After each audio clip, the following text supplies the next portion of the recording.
I didn't know plants could become more dead.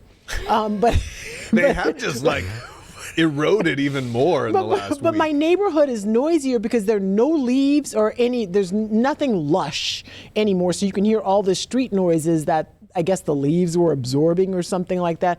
And what I'm trying to say is it's going to be cold again. Meteorologist Jonathan Kagas has been kind enough to say, hey, I'm going to join you to talk about how you should cover up the sticks you have left in those pots in your yard or in your home. I think the only ones that really survived the last one are the ones that you brought in the house, the ones you really care about, and you bring them into the heat, because maybe you could have covered them, but it got so cold in that last snap that it seems I just want to say this is not an ad for any particular plant, but I just found the plant that cannot be killed in the cold, and it's foxtail.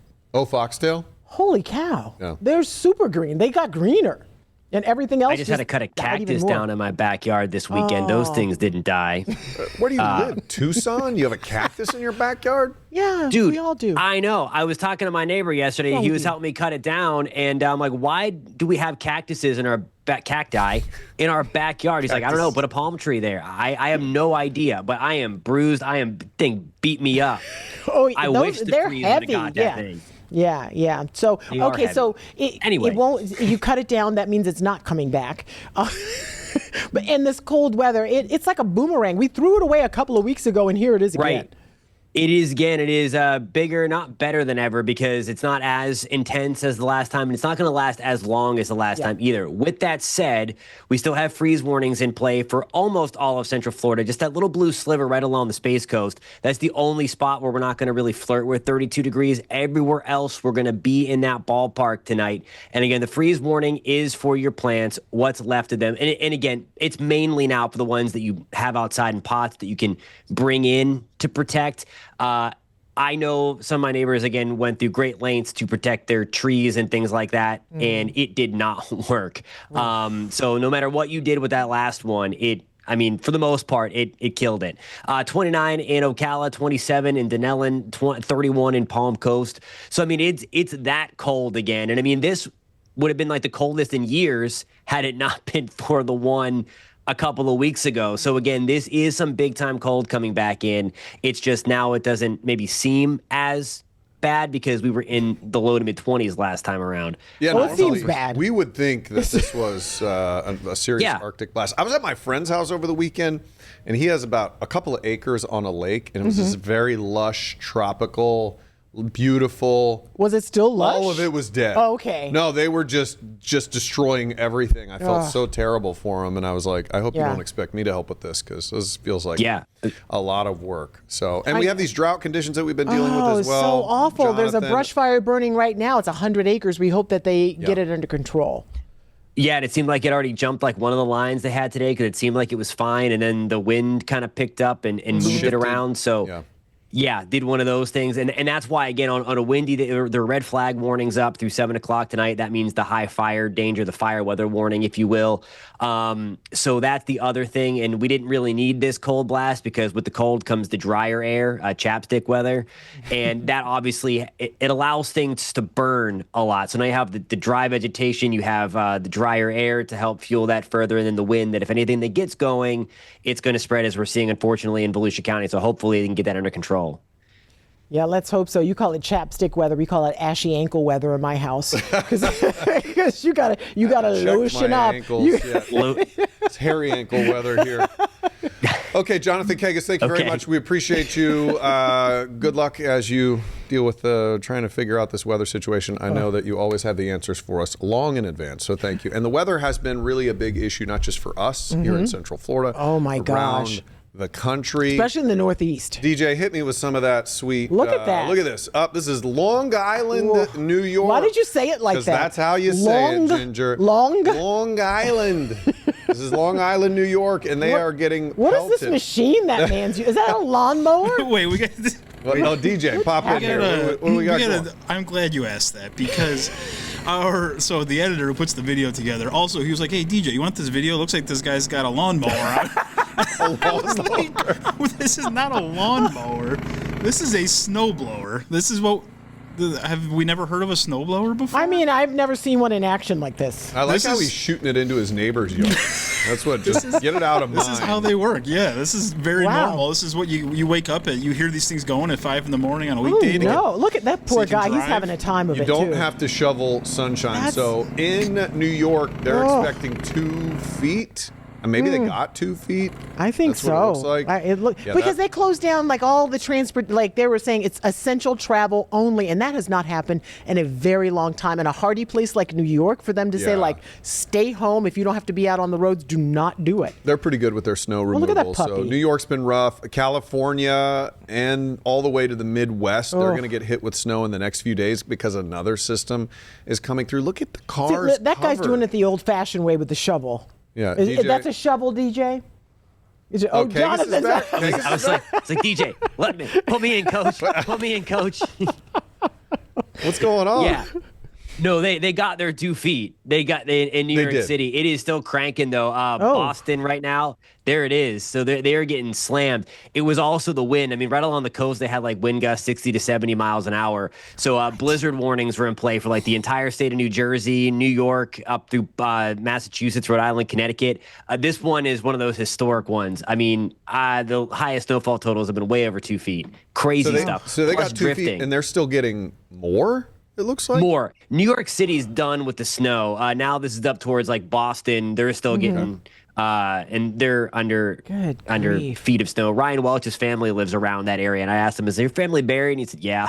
They got a tough time digging out of that one. My brother-in-law's Anyway. a meteorologist in New York City right now. He is hating life. I know it. Thank you for popping back in. Another guest appearance. Oh gosh, nor'easters are my favorite. I love these things. That's his love language, nor'easter. This is it right here. I don't think One I've of these ever heard guys. anyone express love that way, Jonathan. Thank don't you. either, It's my yeah. favorite. Oh my goodness. So this has also caused issues at our local airports. We have been talking. We sent Donovan Myrie, our investigator, out to the airport to check this out, and Look he at that spoke. poor guy back there's there that. sleeping, There's yeah. that sleeping mannequin guy. Let's listen to what some of these passengers are saying. Yeah, it's frustrating just because when you're going away on a vacation, once you get towards the end, you're kind of like, all right, I'm ready to go home, have my things. But in the grand scheme of things, my son and wife were not diverted. I'm glad my son's happy, so I can take the hit. Have you ever been stranded at the airport and had to spend the night at the airport? Like sleep on the floor? I have been stranded. I haven't slept at the airport. Usually I'll find a hotel or something. Have you slept at the airport? Oh, once. And I tell you, just leave. No, Just yeah, leave. I'm not. It's crazy. There's nothing you can do because everybody back else on your cannot plane. handle that. Yeah. You're sleeping on the floor because they make the chair so you can't stretch out. They do that on purpose so you don't get too comfy. They make it uncomfortable for you. Yeah, that's so, terrible. Weather woes all over the place. We also we've had some some interesting stories today on the local level. Yeah, it's interesting and yet sad. Yeah. You know, we talk about school bullying and it's a big issue, but there is one sheriff who does not care. If you're being bullied, it doesn't mean that gives you the right to threaten other people. And this is what's so stunning, Matt. It's a 12-year-old girl who's accused of writing this very detailed manifesto on a school shooting that she apparently wanted to carry out. At 12, I didn't even know what a manifesto was when I was 12 That's years seventh old. grade? Is that seventh? It's too young Yeah. to know this and to actually possibly do it, and thank God that they found it so she didn't have to figure out how to carry it all out if that was going to be the case. But this is in Volusia County, and I'm talking about Sheriff Mike Chitwood, who says you have to take these things seriously. And this little girl was finding herself in a world of trouble. And she said it started because some kids were bullying her. And she had just had it. And in today's environment, where it doesn't end because you have a cell phone. 24/7, it's on. Whatever happened in school is now going to be in your life at home. Not to make excuses or anything, but these kids, all of them, just need a break from the terrible world that's happening right now. So our news reporter, Molly Reed, our correspondent in Volusia County, Molly Reed, has more on this startling story. Deputies walking 12-year-old Josephine Simmons Peters, who also goes by Christian, to jail. The tip on the planned shooting came on 4to5 Florida, an anonymous reporting platform for school threats. Sheriff Mike Chitwood says a person found Simmons Peters' manifesto on a website. This was a well thought out plan It talks about where to hide in a ditch. It talks about how to bring the guns into the school. The entire manifesto is in the investigators' reports. It's riddled with graphic language, which is why we have to blur almost all of it. In it, the preteen writes a 13-step plan to shoot students, staff, the school resource officer, and then herself. 11, 12 years old, idolizing Columbine. Columbine was Josephine's model. She says it in the manifesto. She also specifically named students she claimed had been bullying her. The sheriff says detectives interviewed the named bullies when trying to positively ID her, and they admitted they had been teasing her. That's no excuse to be writing out a manifesto and talking about how you're going to wipe people off the face of the earth. The sheriff says investigators did not find guns at her home. Kids get a hold of guns very easily. It doesn't necessarily have to be in their parents' home. In today's day and age, they know where to buy guns on the streets. Yeah, and sadly, that's the case. And it seems like these kids that we're talking about and, thinking about these crimes are becoming younger and younger. Actually, today on the news, we had a story of an 8-year-old boy who pointed a gun at someone on a playground in an apartment complex. 8! Yeah, 8. It's scary. The sheriff also said in this case that this Josephine did make threats like this in the past before, as well. And you hate the situation. It's terrible to see that somebody but you can't do was that. bullied. And a lot of kids are bullied and they don't respond in this way. So no, of course not. But you hope that she gets the support that she needs with the bullying and with any mental health. Yeah, it's just hard to hear that the report saying that she was going to possibly harm all those people and then also cause harm to herself. So just parents, talk to your kids. Absolutely. Just talk to them. I'm sure it's a lot of talks going on in that house. Yeah. I hope so. All right. Well, last year we told you about a Florida Highway Patrol trooper who was pulling somebody over, pulls out the pepper spray to spray in somebody's face, and it ends up spraying right in his own face.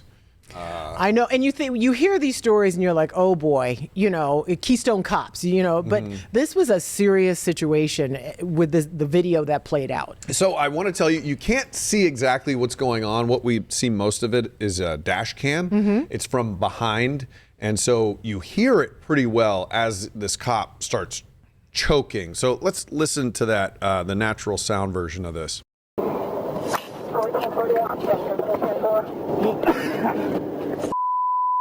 Yo, let me get out, man. Why you spraying me through? I can't believe you doing like this. Yo, let me get out. Yo, sir. Oh, no. Hey, yo, you going to let me get out? Oh, my God, yo. Oh, my God. Yo, let me get out, boy. Yo, let me get out. Hey, Mom. Mom. Hey, Mom. Oof, that's intense. So again, you don't see the actual moments that it happens, but you hear it. We also have some other video from the body cam side of this, which isn't a great view either, but you can see the guy that they're pulling out. So the driver, the trooper, they ended up in this scuffle at this white Volvo right here. This was last July. This guy said he had a problem, which is why he couldn't get out. He said he couldn't, the trooper ordered him out of the car, but he said he couldn't leave the car because he had a spinal cord issue. Yeah. So they end up pulling him out of the car, and all of this captured on body cam. So according to the report, they deployed the pepper spray during the fight.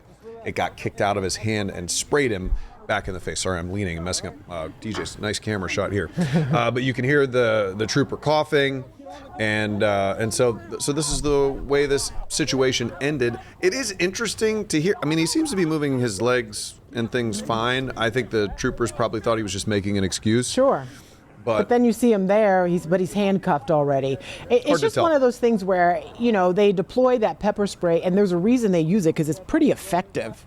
And it got the cop, and he could barely breathe, and you heard him in distress in the car. It sounds like pure misery. It really, really does. So you don't want to get hit with that thing. I'm sure he got hit with it. I'm sure it just sprayed everywhere. Everywhere, yeah. So if they say they're getting out the pepper spray, do your best to just get out of the car. if you can, if your legs are do whatever moving, you can. Get out of the car. All right, we're going to take a quick break. Yeah. We've got some more interesting stories for you on the other side of it, including a little update on space. Yeah, and a mom who's in trouble with the law for the second time in less than a year. And it's just such an interesting story. Our James Barbero will tell us all about it when we come back. Hey, welcome back to News 6 Tonight. I go on vacation for 2 weeks. You and DJ, who you guys know now, are all like broed up and having conversations that don't involve me. I don't even know what you're talking We've had about. to survive here without you, and It seems like you did pretty well. yeah, we're flourishing. Actually, DJ and I are doing quite well.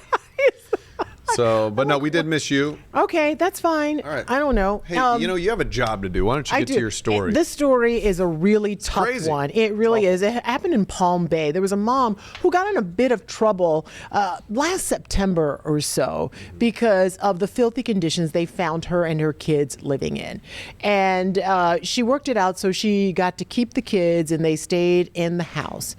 Well, fast forward to just a few weeks ago or recently, and their investigators are back at the house because one of those kids nearly drowned, and the mom was home, and she was supposed to be watching, of course, this young child. And it's always startling to hear if there was problems, if they had problems the first time, why did the kids stay in this home where they were possibly in danger? And then you get to see that, oh, that child was actually in danger. And I know DCF tries to keep families together, but sometimes you put the child in more danger than it's worth keeping them with the family. So James Sparvero paid a visit to this home again for the second time in less than a year and has this report. A 1-year-old almost drowns, and now for the second time in just the last few months, this mother is back in jail. In September, I came to Nathan and Laura Forsyth's house near the Bayside Lakes area of Palm Bay when police said 6 of their children were locked in bedrooms with no food or water. That day, I found Nathan, the father, after getting out on bond. Judge Michelle Neighborhouse allowed the Forsyths to see their kids again. That's how on Friday, police say Laura was here when their 1-year-old daughter nearly drowned in the swimming pool. Her eyes were rolled back and she had difficulty breathing, a new arrest report reads. Monday, police told me the toddler's been released from the hospital, but didn't specify to who. Laura says she runs a space consulting company, and 5 years ago, she was interviewed here at News 6 about her ties to the local industry. Her September case, along with her husband's, are still open, and a trial date isn't set. Laura Forsyth's bond from her arrest last year is now revoked, so this time she'll have to stay in jail. Nathan Forsyth is home. Can I talk to you too, Nathan? No. But he didn't want to be interviewed by me. I've also reached DCF and I've asked what's its plan to protect the children now? Like, where are they living and with who? We'll add their response when we get it to clickorlando.com. In Brevard County, I'm your Palm Bay community correspondent, James Sparvero, News 6. Just not a whole lot left to be said on that. You just wish the best for those kids. Yeah. All right. Well, you ever have that friend who's always late? You know, Why are you looking at me? somebody Doesn't get the might be job that friend. done? No, we have these family members. There's this aunt and uncle in my family who will go unnamed. But if we invite them to Thanksgiving, and Thanksgiving starting at 3, You tell we them tell a them different it's time. 1. They'll show up at 4. It's crazy. So if you had that friend in the space industry, his name would be Artemis. Oh, that is You know not it's true. nice. Don't even defend Artemis. This stinking rocket system here is so behind schedule. It was supposed to be flying again in March. only 7 years behind. It's only 7 years and tens of billions of dollars. Our dollars. I'm working on a story. Yes, I'm working on a story. Which my dollars are my favorite, and And I want to keep them. But I'm trying to figure out exactly how far over budget and out of schedule it is. But it's hard to figure out because we were supposed to be on the moon already in 2024, or actually it was 2020 originally. Now boots on the moon is not scheduled until 2028. So we're technically 8 years behind schedule now, and that's without, we're going to be more behind schedule. So they're always kicking the can down this. I just wanted to give you an update on Artemis. Still late, still over budget. You ever had that friend who's never positive about anything? What would you like to say about We got to go to break. We'll be right back.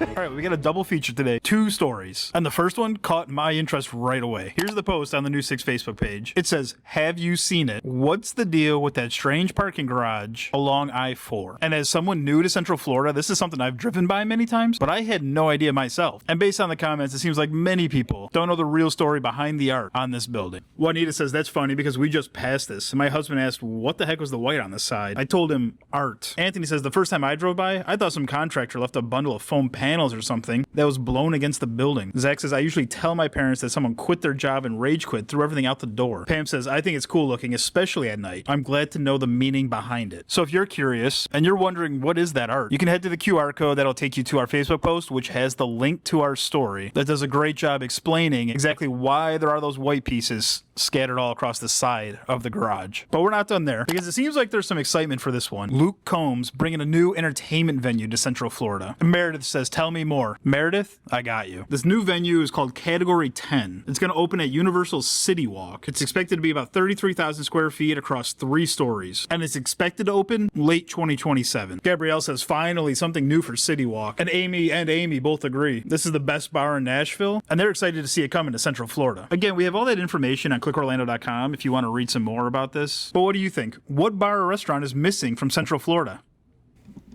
Or, DJ, how do you like going to City Walk as a theme park person? You teed me up there. I wanted to. This was my first time ever going. I'm a Disney person. Mm-hmm.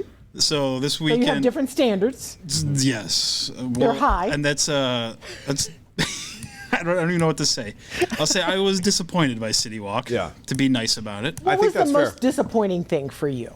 Was it the cavity search that you had to? Was it the $30 you had to spend to park? For chaos. So thankfully we went late enough. There was no parking chart. There was no. We got to park for free. After 6. Okay. Yes. Is that what it is? Is this 6? I think it's after 6. Yeah. So we went at 6:30. It was free to park. I was like, okay. But first off, the parking situation was just a mess, and then the security was like a free-for-all. I didn't know what was going on. And they're like, I walked through with my phone. I was like, this is normal. And the guy was like, no, you got. I was like, what is this? 1999. And then they tased you.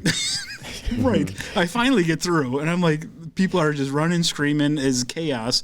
And then, like, as someone who appreciates a good, like, design and theme, and Disney does it so well, and I get there, and I'm just like, they just were like, give us the biggest, boldest thing you can. They just plopped it everywhere. Yeah. And I always end up eating at Moe's when I go there. Well, I mean, okay. Well, you're comparing apples to oranges if you're disappointing. Talking. So you need to lower your standards, is what maybe we're this saying. new bar will be great. I don't love the name, And Category 10. I don't love the name. Yeah, Category 10. Yeah, that's what we all want to think about while we're drinking hurricanes. Hey, have a great night. Thank you for watching News 6 Tonight. We'll see you again tomorrow. Bye.